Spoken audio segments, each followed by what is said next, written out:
J'en étais à mon 7e mois en OPEX quand le message de ma femme est arrivé à 3 heures du matin. J'ai la meilleure des nouvelles. Je suis enceinte. 3 points d'exclamation, un emoji bébé, un cœur. J'ai fixé cet écran pendant 10 bonnes minutes dans ma couchette, pendant que mon binôme ronflait en face. Le truc, c'est que j'étais parti en mission depuis 7 mois consécutifs. Pas une seule permission, pas un week-end à la maison, rien. On était au milieu de nulle part au Sahel, à faire le genre de boulot qui ne te laisse aucun répit. Mais ce n'était même pas ça le vrai problème. Le vrai problème, c'est que je suis médicalement stérile depuis l'âge de 19 ans. Une stérilité documentée, certifiée, avec 0 chance de procréation. J'avais les papiers. J'avais les résultats d'analyse. J'avais les avis médicaux de 3 spécialistes différents. Et ma femme, Léa, savait tout ça parce que je lui avais dit dès notre 2e rendez-vous. Je me souviens de cette conversation comme si c'était hier. On était dans un petit resto italien du centre-ville. Je me disais que si notre relation devenait sérieuse, elle devait savoir d'emblée. Je lui ai montré les documents médicaux directement sur la table. Elle a dit qu'elle comprenait. Elle a dit que les enfants n'étaient pas une condition sine qua non pour elle. Elle a dit qu'on pourrait toujours adopter si on en avait envie. Elle semblait si compréhensive, si mature par rapport à ça. C'était il y a 3 ans. On s'est mariés 18 mois plus tard. Et là, je fixais ce message qui n'avait absolument aucun sens, à moins d'envisager la seule explication que je refusais d'envisager. Je n'ai pas répondu tout de suite. Je suis resté assis là dans le noir et il s'est passé quelque chose de bizarre. Je n'ai pas pleuré. Je n'ai rien frappé. J'ai juste senti une certitude froide et lucide m'envahir. Mes mains ne tremblaient pas quand j'ai ouvert notre compte de forfait téléphonique sur mon ordinateur. J'avais accès à tout, tous nos comptes, parce que c'est moi qui payais les factures depuis l'étranger. Les relevés de téléphone ont chargé lentement sur le Wi-Fi de la base, et c'était là. Des mois et des mois d'appels vers un seul numéro, des appels tard la nuit, des appels qui duraient des heures, à 2 heures, 3 heures du matin, au moment où elle pensait que je dormais ou que j'étais occupé en patrouille. Le schéma était tellement évident qu'on aurait dit que c'était fait exprès. J'ai remonté plus loin. Ça avait commencé vers le 4e mois de ma mission. Pile au moment où nos appels vidéo sont devenus plus courts. Pile au moment où elle a arrêté de répondre quand j'appelais aux heures habituelles. Pile au moment où elle a commencé à dire qu'elle était fatiguée, trop occupée, ou que son téléphone n'avait plus de batterie. J'ai fait des captures d'écran de tout.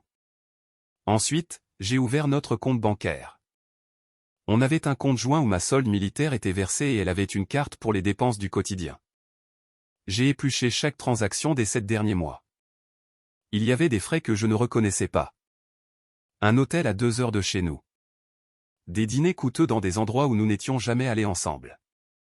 Un week-end dans un complexe hôtelier, des centaines d'euros dans des boutiques de luxe qui n'avaient aucun sens. Elle dépensait l'argent de ma mission comme si c'était de l'argent de poche. De l'argent que je gagnais en dormant sur un lit de camp sous une chaleur de 45 degrés et en mangeant des rations de combat qui avaient le goût de carton. De l'argent qui était censé servir à notre avenir, à la maison qu'on prévoyait d'acheter, à la vie qu'on devait construire ensemble. J'ai relu nos messages des derniers mois. Chaque fois que je lui demandais comment s'était passée sa journée, il y avait des blancs, des non-dits. Chaque fois que je demandais avec qui elle sortait, les réponses étaient vagues, mais un nom revenait sans cesse, Matteo. Matteo et moi on a pris un café aujourd'hui. Matteo m'a aidé à monter ce meuble. Matteo dit que je devrais essayer ce nouveau cours de yoga. J'avais bêtement figuré que Matteo était une amie, peut-être une collègue. Ça ne m'était jamais venu à l'esprit de demander. Pourquoi l'aurais-je fait? Puis j'ai vérifié ses réseaux sociaux, les comptes auxquels j'avais encore accès. Elle avait été prudente, mais pas assez. Il y avait des photos taguées dans des restaurants, des soirées d'anniversaire, des photos de groupe où le même mec apparaissait toujours juste à côté d'elle. Grand, mince, un petit chignon sur la tête, une barbe de hipster, tout le look branché. Sur une photo, son bras était autour de sa taille. Sur une autre, ils se tenaient beaucoup trop près l'un de l'autre. Les commentaires de ses amis étaient révélateurs aussi, des petites blagues privées, des émojis cœur. Une amie avait même écrit « Vous êtes trop mignons tous les deux », avant que le commentaire ne soit supprimé. Je suis resté assis là jusqu'au lever du soleil, à collecter des informations. Je n'étais pas émotif, pas encore en colère, j'étais juste méthodique. Au matin, j'avais un dossier sur mon ordi avec tout organisé par date. Relevé téléphonique, extrait de compte, capture d'écran, reçu, tout y était. Ensuite, j'ai répondu à son message. Juste une phrase. J'ai une nouvelle moi aussi. Je suis stérile. Je le suis depuis mes 19 ans. J'ai vu le petit accusé de réception rouge s'afficher. Elle l'avait vu. Puis rien.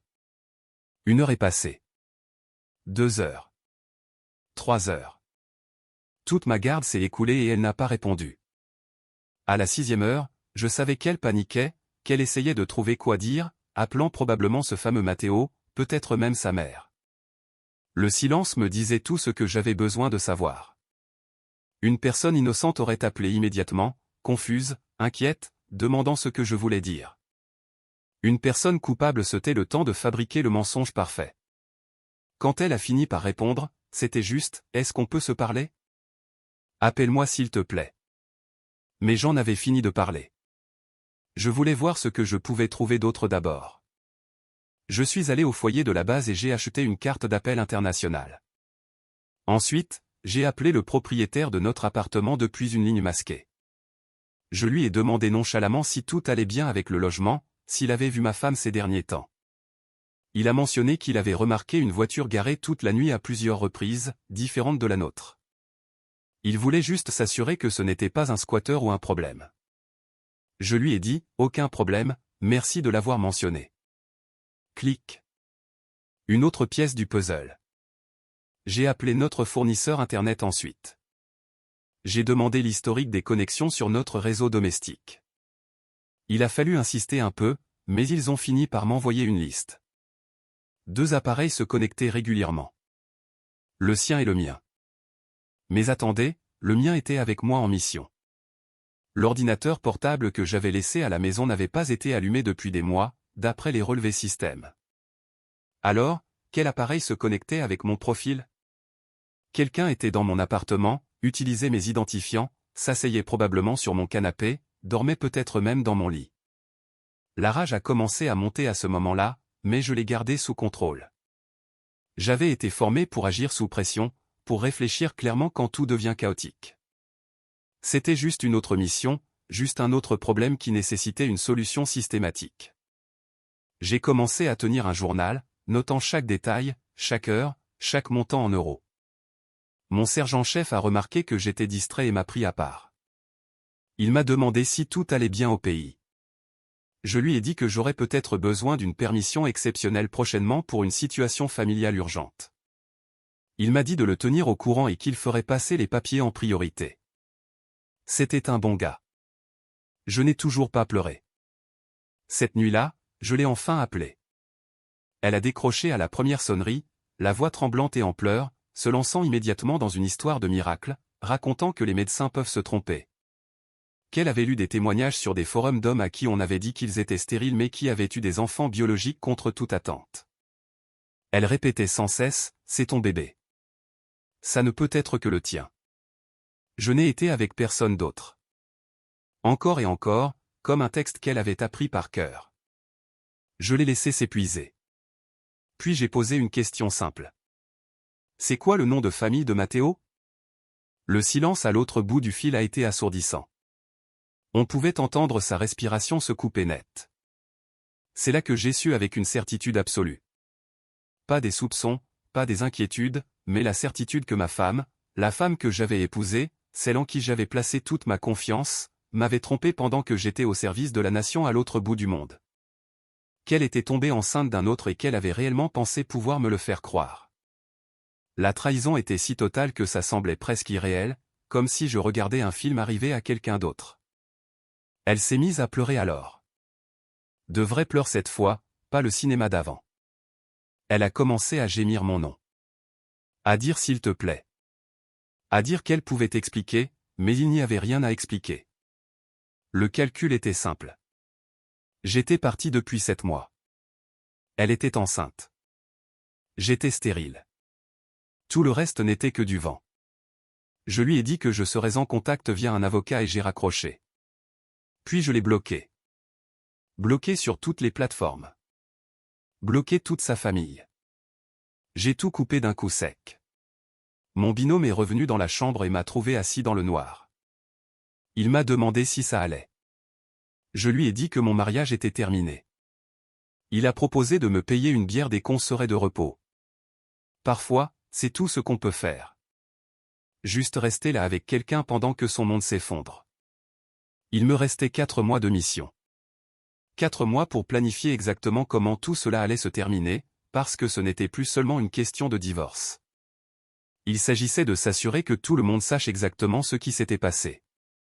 M'assurer qu'elle ne puisse pas transformer ça en une fable où je serais le mari cruel qui l'a abandonné. M'assurer que la vérité éclate de manière incontestable. Je n'allais pas la laisser jouer les victimes alors que c'est elle qui avait tout bousillé. Après l'avoir bloquée, elle a commencé à m'appeler depuis d'autres numéros. Le téléphone de sa mère, celui de sa sœur, des numéros masqués qui appartenaient sûrement à des amis. J'ai tout ignoré. Pendant 3 jours d'affilée, mon téléphone s'est allumé sans arrêt, et je regardais juste les notifications comme si j'observais une expérience en laboratoire. Puis les mails ont commencé. De longs mails désespérés disant qu'elle avait fait une erreur, qu'elle était perdue, que les hormones de grossesse la rendaient folle, que Matteo ne comptait pas. Ce nom, Matteo. Elle admettait enfin qu'il existait, mais essayait de minimiser les faits, comme si c'était juste un accident de parcours. Mais j'avais les relevés téléphoniques. J'avais des mois de preuves. Ce n'était pas un accident. C'était une double vie. Le 4e jour, elle a tenté une autre approche. Elle m'a envoyé un mail avec une capture d'écran d'un forum médical sur des hommes stériles redevenus fertiles. Elle m'a envoyé des liens vers des articles sur les marges d'erreur des labos. Elle m'a écrit tout un paragraphe sur les miracles et le destin, suggérant qu'on devrait faire un test de paternité après la naissance pour être fixé. Elle pensait vraiment que j'étais assez stupide pour rester dans le doute pendant 9 mois. Elle pensait vraiment que j'allais attendre là à me demander si, par un hasard cosmique, le bébé était de moi. C'est là que j'ai réalisé qu'elle n'était pas seulement infidèle. C'était une manipulatrice qui avait probablement échafaudé ce plan dès qu'elle avait vu les 2 barres sur le test.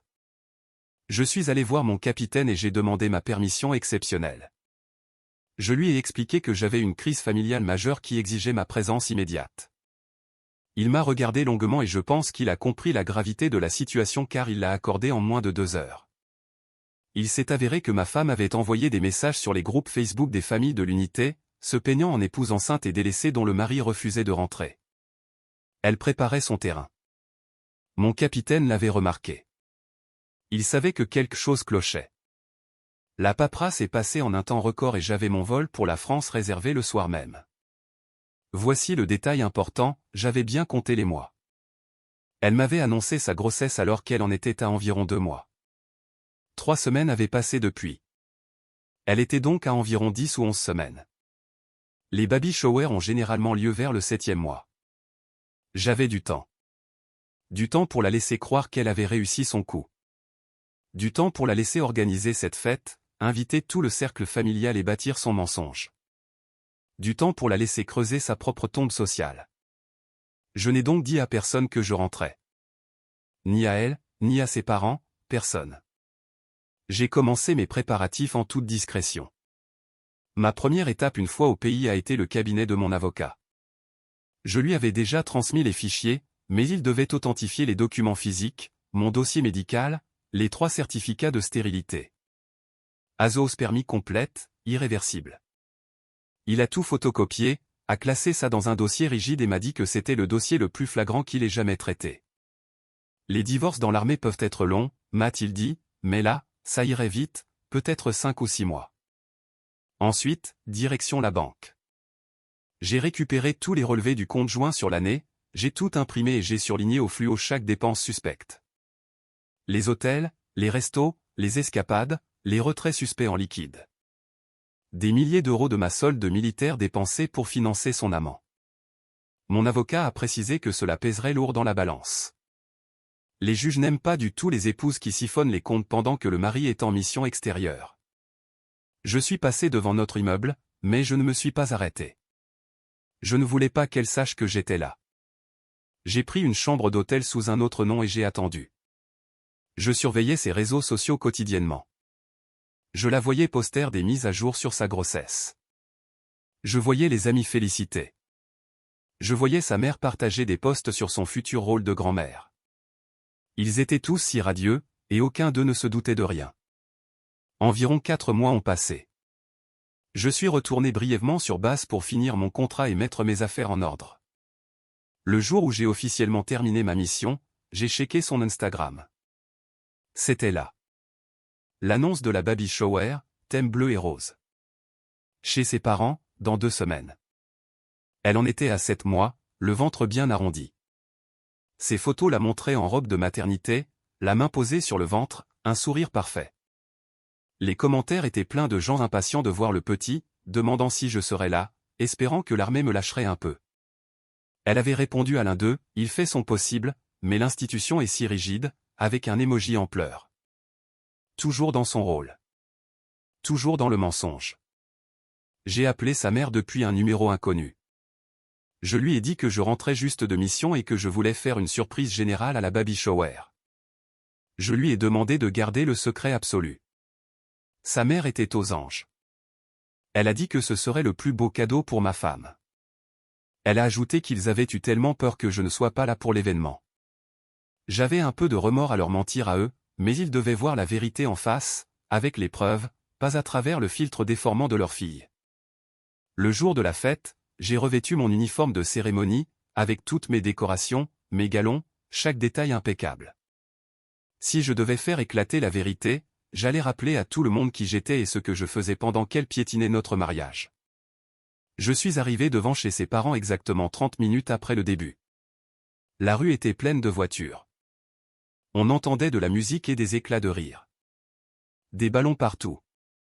Une bannière qui disait bébé avec mon nom de famille. Ça m'a flanqué un coup, plus que je ne l'aurais cru. Je suis resté sur le trottoir une minute entière à respirer. Puis j'ai sonné. Sa mère a ouvert et son visage s'est illuminé. Elle m'a pris dans ses bras avec une force incroyable et a murmuré, « Elle va être tellement heureuse », avant de m'entraîner à l'intérieur. Le salon était plein à craquer. Les tantes, les cousines, la grand-mère, les amis, au moins 30 personnes. Tout le monde s'est tu quand je suis entré. Quelqu'un a lâché un « Oh mon Dieu, il est là ». Une vague d'excitation a parcouru la salle. Puis Léa est sortie de la cuisine avec un plateau de gâteaux. Elle m'a vu et s'est figée net. Le plateau a glissé de ses mains et s'est pulvérisé sur le carrelage. Des biscuits et des morceaux de porcelaine partout. Les gens se sont précipités pour ramasser, mais moi je ne bougeais pas, je la fixais. Enceinte de 7 mois, visiblement enceinte d'un enfant qui n'était pas le mien. Elle a compris à la seconde même pourquoi j'étais là. Elle est devenue blanche comme un linge. Sa mère essayait de meubler en parlant de la surprise, du bonheur de me voir, mais je l'ai coupée. Ma voix était calme, assurée, celle que j'utilisais pour donner des ordres à ma section. J'ai dit que j'avais quelque chose de capital à partager avec l'assemblée avant de continuer. Le silence s'est fait pesant. On sentait l'atmosphère se charger. Son père a demandé si tout allait bien. J'ai sorti le dossier de sous mon bras, j'ai commencé par les documents médicaux, je les ai montrés pour que chacun voie l'entête de l'hôpital. J'ai expliqué posément que j'étais stérile depuis mes 19 ans, que j'en avais informé Léa avant nos fiançailles, qu'elle savait depuis le premier jour que je ne pouvais pas être père biologiquement. Sa mère avait l'air totalement perdue. Le visage de son père a commencé à se décomposer. J'ai poursuivi. J'ai rappelé que j'étais en mission depuis 7 mois sans être rentré une seule fois. J'ai dit que les dates ne correspondaient pas. Qu'il n'y avait ni miracle, ni erreur de diagnostic. Puis j'ai sorti les relevés téléphoniques. J'ai montré les mois d'appel nocturnes vers un numéro unique. J'ai montré les relevés bancaires avec les hôtels et les restos de luxe. J'ai sorti les photos d'elle avec l'autre mec.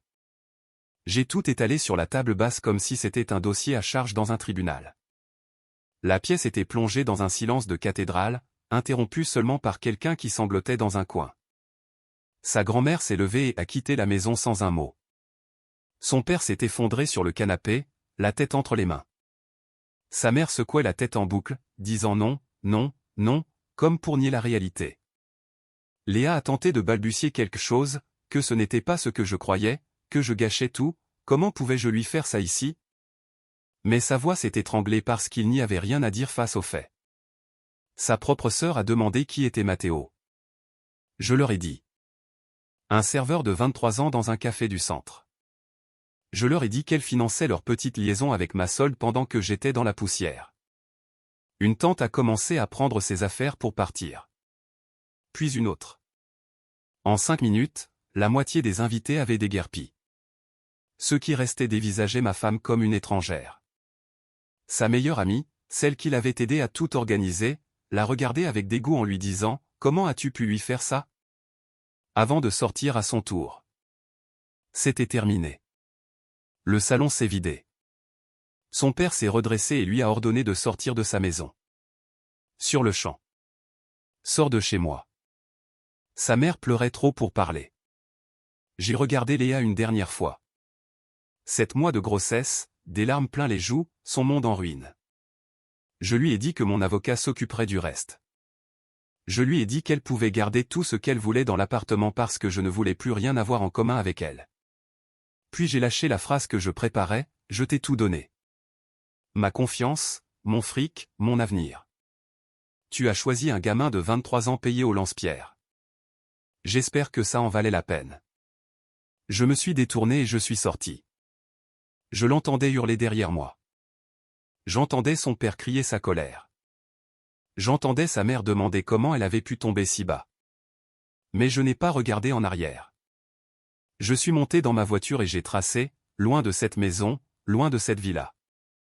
Mon portable a commencé à vibrer sans arrêt. Sa sœur, sa mère, même son père. J'ai répondu à son père. Il s'est excusé platement. Il a juré qu'il n'en savait rien. Il a dit que s'il l'avait su, il aurait tout arrêté bien avant. Il a précisé que j'étais toujours le bienvenu chez eux, mais qu'elle ne l'était plus. Il avait honte de sa propre fille. Ça m'a touché. Je lui ai dit que j'appréciais ses mots et que j'étais désolé d'avoir brisé l'ambiance. Il m'a répondu, tu n'as rien brisé, c'est elle qui a tout détruit. Puis il a ajouté, tu es un homme d'honneur, tu méritais mieux. Ne laisse pas sa trahison te changer. On a raccroché là-dessus. Je me suis garé sur le parking d'un centre commercial et je suis resté là 1 heure à fixer le vide. C'était fini. La vérité était sur la place publique. Plus de secrets, plus de manipulation. Tout le monde avait vu les preuves. Elle ne pourrait jamais réécrire l'histoire. Les jours qui ont suivi ont été d'un calme étrange, alors que mon téléphone me rapportait les échos de sa chute sociale. Sa sœur me tenait au courant sans que je lui demande. Elle m'a dit que la famille s'était réunie et avait décidé qu'elle devait quitter le domicile parental immédiatement. Apparemment, elle s'y était installée parce que notre appartement lui pesait, ou peut-être parce que le studio de Matteo était trop minable pour elle. Son père lui a laissé 48 heures pour faire ses valises. Sa mère, qui avait investi des fortunes dans les cadeaux de naissance, a tout mis dans des cartons et lui a jeté à la figure. Sa grand-mère, qui m'aimait tant, lui a dit qu'elle était la honte de la famille. Ce sont ses termes, la honte. Elle avait brûlé tous ses ponts. Ses amis s'évaporaient les uns après les autres. Sa témoin de mariage l'a bloqué de partout. Son ancienne coloc a posté un message cinglant sur la loyauté qui ne laissait aucun doute. Le cercle social qu'elle avait mis des années à bâtir avait disparu en un après-midi. Les gens détestent ceux qui trahissent un soldat en mission. C'est l'un des rares trucs qui font encore l'unanimité. Puis il y a eu l'épisode Matteo. Sa sœur me l'a raconté parce qu'elle pensait que je devais savoir la fin de l'histoire. Elle est allée le voir le lendemain du scandale, espérant sûrement du réconfort ou un plan pour l'avenir. Le mec a vu la situation, la famille en furie, l'opprobre public et la réalité d'un gosse qui arrivait dans 8 semaines, et il a complètement flippé. Il a rompu sur le champ. Il lui a dit qu'il n'était pas prêt pour cette responsabilité. Il a dit que c'était allé trop vite entre eux. Il l'a bloqué le jour même. Il a même démissionné de son café. Son colocataire a raconté qu'il était rentré chez ses parents à 3 heures de route. Le hipster de 23 ans qui parlait philo devant des cafés latte avait disparu dès que les problèmes d'adultes avaient frappé à la porte. Elle a tenté de lui réclamer une pension, mais sa famille à lui avait les moyens.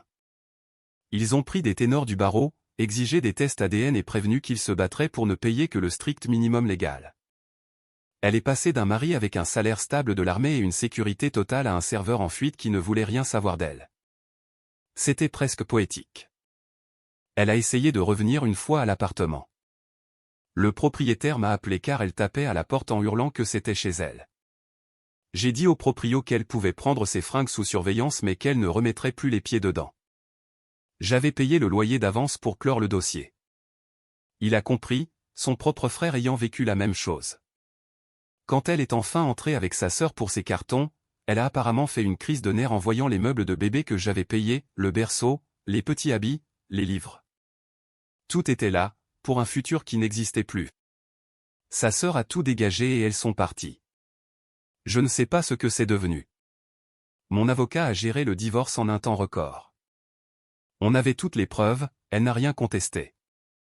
Elle n'avait aucune carte en main. Qu'est-ce qu'elle aurait pu dire? Que le bébé était le mien malgré les avis médicaux? Que l'affaire n'existait pas malgré les factures d'hôtel? Son avocat lui a sûrement conseillé de signer et de se faire petite. Le partage a été net. J'ai gardé mes biens, j'ai récupéré l'équivalent de ce qu'elle avait détourné du conjoint. Elle n'a eu aucune prestation compensatoire à cause de l'adultère et de la courte durée de l'union. Les juges n'ont aucune pitié pour ce genre de comportement dans le milieu militaire. Tout a été bouclé en 5 mois. 5 mois pour effacer un mariage. J'ai reçu les papiers finaux un mardi matin. Je les ai signés seul dans ma cuisine. Je n'ai ressenti que du soulagement. Sa sœur continuait ses rapports. Léa vivait maintenant dans un studio miteux dans un quartier sensible. Elle bossait en rayon dans un grand magasin pour essayer de mettre 3 sous de côté avant l'accouchement. Mathéo n'était jamais réapparu. Ses parents l'aidaient pour le strict nécessaire pour le gosse, mais leur relation était morte. Sa grand-mère refusait toujours de la voir. Elle lui avait dit qu'elle n'avait pas élevé une femme comme ça avant de lui tourner le dos. Ma femme a accouché 2 mois après le divorce. Un garçon. Le test ADN a confirmé que Mathéo était le géniteur. Il a été condamné à une petite pension mais a refusé tout droit de visite. Elle a fini exactement là où ses actes l'ont mené. Seul, fauché, banni par son cercle, avec un enfant dont le père se fout.